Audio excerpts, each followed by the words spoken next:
बांग्लादेश के chief adviser Mohammad Yunus ने मोदी से मिलने का किया इजहार, लेकिन मोदी ने साफ कर दिया इनकार। जी हां, प्राइम मिनिस्टर मोदी 3 रोजा दौरे पर न्यूयॉर्क में मौजूद है, जहां पर उन्होंने सबसे मुलाकात की। बिजनेस टाइकून से लेकर इंडिया के जो लोग थे वहां उनसे भी मुलाकातें की। जो बाइडेन से मुलाकात की, उनके घर गए, दावत फरमाई, क्वाड नेशन से मुलाकात की और उसके बाद अभी यूएन कॉन्फ्रेंस भी होना बाकी है। लेकिन इसी दौरान बांग्लादेश उबूरी हुकूमत के प्रेसिडेंट मोहम्मद यूनुस ने एक ऑफिशियल रिक्वेस्ट भेजी प्राइम मिनिस्टर मोदी से कि मुझे आपसे मुलाकात करनी है। ये मुलाकात यूएन कॉन्फ्रेंस से हटकर होगी, जिसमें हम फेस टू फेस मुलाकात करेंगे। लेकिन प्राइम मिनिस्टर मोदी ने साफ तौर पर इनकार कर दिया। अब तक बांग्लादेश की तरफ से इस पर कोई रद्द-ए-अमल नहीं आया, लेकिन इसी पर पब्लिक ओपिनियन लेते। लेकिन उससे कबल अगर आपने हमारे चैनल को सब्सक्राइब नहीं किया तो काइंडली हमारे चैनल को सब्सक्राइब करें और बेल आइकन को दबाना बिल्कुल भी नहीं भूलिएगा। इससे हमारी नई आने वाली वीडियोस आप तक बर वक्त पहुंचती रहेगी। तो चलिए पब्लिक ओपिनियन न्यूयॉर्क में इस वक्त तमाम ममालिक के सरबराहान मौजूद है। यूएन कॉन्फ्रेंस हो रही है, वहां पर इंडिया के पीएम मोदी और बांग्लादेश की उबूरी हुकूमत के प्रेसिडेंट मोहम्मद यूनुस भी मौजूद है। मोहम्मद यूनुस ने ख्वाहिश जाहिर की कि मोदी से वो फेस टू फेस मिलना चाहते हैं अकेले में यूएन कॉन्फ्रेंस के अलावा, लेकिन मोदी ने वो रिफ्यूज कर दिया, मिलने से इनकार कर दिया। आपको क्या लगता है इसकी क्या वजह से? अच्छा, इसके हवाले से मैं आपको एक बात बताना चाहता हूँ, एक जुमला बताना चाहता हूँ। मिसाल के तौर ले ले, आप और मैं हो, आप मुझे आंखें दिखाएंगे, कल को मुझसे मिलने आएंगे तो मैं तो आपसे नहीं मिलूंगा ना। देखो, बांग्लादेश ने जो किया इंडिया के साथ, धमकियां दी कि हम इनको उड़ाना चाहेंगे, एटम बम बनाएंगे, इनको उड़ाएंगे, तो इस डराएंगे मतलब ना कि इन्हें डराएंगे हम लोग, एटम बम पाकिस्तान के साथ मिलकर बनाएंगे। लेकिन तो फिर आखिर में जब वो मिलने का इजहार करेंगे तो फिर लाजमी सी बात है कोई भी नहीं मिलेगा। ये मोदी ने इसलिए नहीं मिले क्योंकि पहले वो उन्हें ही धमका रहे थे, इस वजह से नहीं मिले। तो आपको लगता है इस काबिल है बांग्लादेश, या उसमें इतनी काबिलियत है कि वो इंडिया जैसी बड़ी इंडस्ट्री को या इंडिया जैसे बड़े मुल्क को धमका सके या डरा सके? नहीं, लगता तो नहीं है कि बांग्लादेश इंडिया को डरा सकता है, लेकिन यह है कि आप अगर एक बात करते हो, बांग्लादेश ने पहले धमकी दी है तो फिर उस बात पर डटे रहो।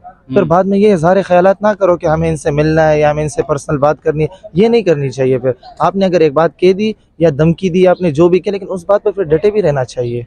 मतलब आपको लगता है रिक्वेस्ट किस लिए, क्योंकि माफी मांगने के लिए? शायद हो सकता है माफी मांग, लेकिन या खुलासा करने के लिए हो आपस में, इसमें तो हम कुछ नहीं कह सकते। तो तब वो पता चलेगा जब मुलाकात होगी। लेकिन गलत किया, जो भी किया बांग्लादेश वालों ने बहुत गलत किया। मिनोरिटीज पे जो जुल्म होता है वहाँ पे, हाँ, ये जो अभी हमारा पाकिस्तान मुल्क है, जिसका मतलब ला इलाहा इल्लल्लाह, लेकिन यहाँ पर किसी भी मजहब पर कोई भी पाबंदी नहीं है। क्रिश्चियन अपना धर्म निभाते हैं, हिंदू अपना हिंदुइज्म निभाते हैं, मुस्लिम जो है वो अपने काम करते हैं। तो यहाँ पर कोई इस तरह मतलब कि जैसे कि किसी भी मजहब पर कोई भी पाबंदी नहीं होती है। तो ये बिल्कुल भी गलत है कि आप हिंदू पर जुल्म करो। लेकिन इंसान तो है ना, चाहे वो हिंदू है चाहे वो मुसलमान है, इंसान तो है ना, इंसानियत से हमें देखना चाहिए। पीएम मोदी भी अपने हर स्पीच में यही कहते हैं कि सिविलियन सुप्रीमेसी मस्ट है, और जहाँ तक देखा जाता है जमहूरियत का बोलबाला है इंडिया में। हाँ, ये तो है। वहाँ पर जो है ना, आप देखो, हिंदुओं की तादाद में समझता हूँ कि पाकिस्तान और बांग्लादेश दोनों से ज्यादा है। लेकिन इतना नहीं सुना होगा आपने वहाँ पर कि मुसलमानों पर जुल्म हो रहा है या किसी और मजहब वालों पर जुल्म हो रहा है, क्योंकि वहाँ पर सब एक लेवल पर चलते हैं। इसलिए वो आज तरक्की भी कर रहा है। इंडिया अगर तरक्की करे तो इस वजह से सब इकट्ठे होकर चल रहे हैं। इस वजह, मेन वजह यही है कि अगर मोदी ने तरक्की दी है इंडिया को, तो इसकी वजह मतलब उसका सारा क्रेडिट मोदी को सिर्फ नहीं जाते, उनकी आवाम को भी जाते, जो इकट्ठे रहते हैं हर पल और हर लम्हे में एक साथ रहते हैं। तो मतलब क्रेडिट आप आवाम और मोदी दोनों को देना चाहूंगा, क्योंकि देखो, लीडर से आवाम बनती है और आवाम से लीडर मजबूत होता है। तो दोनों अगर इकट्ठे रहेंगे तो दोनों मजबूत रहेंगे। तो अब बांग्लादेश को माफ कर देना चाहिए इंडिया को या नहीं? अब बांग्लादेश अगर माफी मांगना चाहे और अपनी गलती का एहसास है उन्हें, तो माफ तो करना चाहिए। बड़ेपन का मुजाहरा करना चाहिए, बिल्कुल ऐसा ही। पहले तो बांग्लादेश इंडिया को आंखें दिखा रहा था, लेकिन अब बांग्लादेश के सरबराह जो है मोहम्मद यूनुस, वो इंडिया के प्रेसिडेंट से न्यूयॉर्क में मिलना चाह रहे थे, लेकिन मोदी साहब ने कहा नहीं, मैं आपसे मिलने में कोई इंटरेस्टेड नहीं हूँ, और रिफ्यूज कर दिया। क्या वजूहत थी वो तो अभी तक सामने नहीं आई, लेकिन अब उनसे मिलने से मना कर दिया। तो आपको क्या लगता है क्या वजह हो सकती है? देखें, इंडिया जो है ना, वो 5th लार्जेस्ट इकनॉमी है दुनिया की, सही है। तो बांग्लादेश ने तारीख़ में ऐसा किया है कि बांग्लादेश ने इंडिया को बोला कि आपके मुल्क में जितने कारोबार हैं हम पहले उसका ऑडिट करेंगे, उसके बाद हम अपनी जो भी इन्वेस्टमेंट आपके मुल्क में तब जाके वो करेंगे। यानी आप 5th बांग्लादेश कुछ भी नहीं है इंडिया के सामने। ऐसे ही है। अगर हम देखें तारीख़ में ऐसा ही लगता है कि 71 की आज़ादी इंडिया ने ही दिलवाई है बांग्लादेश को। जो सबसे बड़ा हाथ था वो इंडिया का था।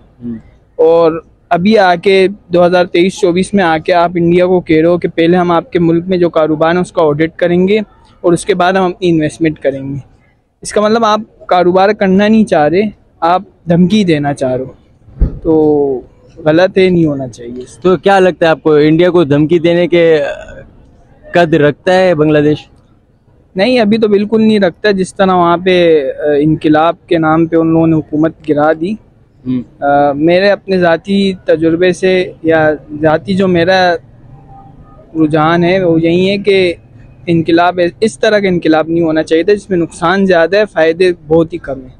मतलब ऐसा लग रहा है कि पाकिस्तान जैसी हालत होती जा रही है वहाँ। अच्छा, इससे पहले 16 अगस्त को जब हुकूमत आई, अबूरी हुकूमत, और इसके चीफ एडवाइज़र मोहम्मद यूनुस साहब बने, उस टाइम उन्होंने मोदी साहब को कॉल की थी और कॉल पर बात हुई तो मोदी ने मेक श्योर करवाया था उनसे कि आप वहाँ पे मिनोरिटीज़ जो हैं उनके राइट्स पे आप मुकम्मल काम करोगे और उनको राइट्स प्रोवाइड करोगे। लेकिन उसके बाद हिंदुओं का कत्लेआम देखा गया, जबरी तौर पर उनसे इस्तीफे लिए गए, और उसके बाद अभी मोदी का पहले कॉल पर बात करना और अब मिलने से इनकार करना, इस सब के बीच आप क्या देखते हैं? यार मुझे ये सब लगता है मीडिया का प्रोपेगेंडा है, इस तरह का कुछ भी नहीं है। वो तो पाकिस्तान को भी ऐसी शो कर दे कि माइनॉरिटी पे जुल्म हो रहा है। आप जाएं सिंध में जाएं, किसी माइनॉरिटी पे जुल्म नहीं हो रहा, हर कोई खुशी खुशी रह रहा है। कराची अपने शहर की बात करते हैं, यहाँ पे भी सारी माइनॉरिटी खुशी खुशी रह रही है। तो मुझे नहीं लगता, जब पाकिस्तान में जुल्म नहीं हो रहा तो बांग्लादेश में क्यों जुल्म होगा। तकरीबन तारीख भी मुल्कों की सेम है और हालत भी फ़िलहाल सेम है। हो सकता है आइंदा ठीक हो जाए बांग्लादेश। बताइएगा, प्राइम मिनिस्टर मोदी के साथ मिलने की ख्वाहिश जाहिर की मोहम्मद यूनुस ने, बांग्लादेश के जो चीफ एडवाइज़र हैं, लेकिन उन्होंने रिजेक्ट कर दिया। वो कहते हैं नहीं, मुझे नहीं मिलना यूनुस साहब से। पहले वो बहुत ज़्यादा धमकियाँ दे रहे थे, अब मिलने की ख्वाहिश, तो उस पर क्या कहेंगे?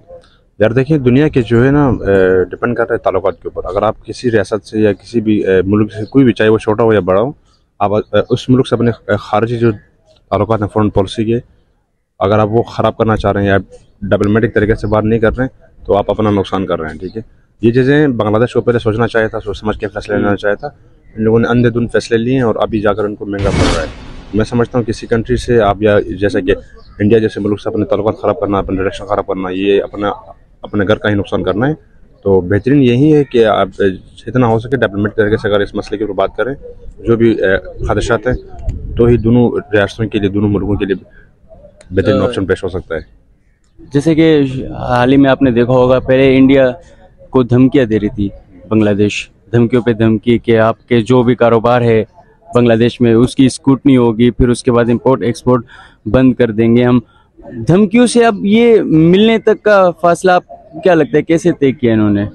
सबसे पहले अगर आप बंगाल की हिस्ट्री उठा के देख लेंगे ना, तो बंगाल वो वाहिद मुल्क है जो इंडिया ने सबसे बड़ा सपोर्ट किया है उसको। 71 में जब बंगाल बनने जा रहा था, इंडिया ही था जिसने इसको सपोर्ट किया, जिसने इसको चीज़ें दी हैं। और पाकिस्तान से जब वो जो मुआहदे हो रहे थे उसमें बढ़ चढ़ कर हिस्सा लिया, और वो खुद चाह रहा था कि पाकिस्तान टूट जाए और जो है ना बंगाल बने। तो ये सब जो है, जो कुछ भी इंडिया ने बंगाल के लिए किया, ये नाकाबिले फरामोश है। अगर ये सब कुछ चीज़ें भूल कर बांग्लादेश इस तरह के इकदाम कर रहा है तो ये हालत कर रहा है। भाई 100 बात एक ये बात है कि आप किसी भी रियासत से, किसी भी कंट्री से अपने फॉरेन पॉलिसी जो है या फॉरेन जो आपके ताल्लुकात हैं वो ख़राब नहीं करना चाहिए।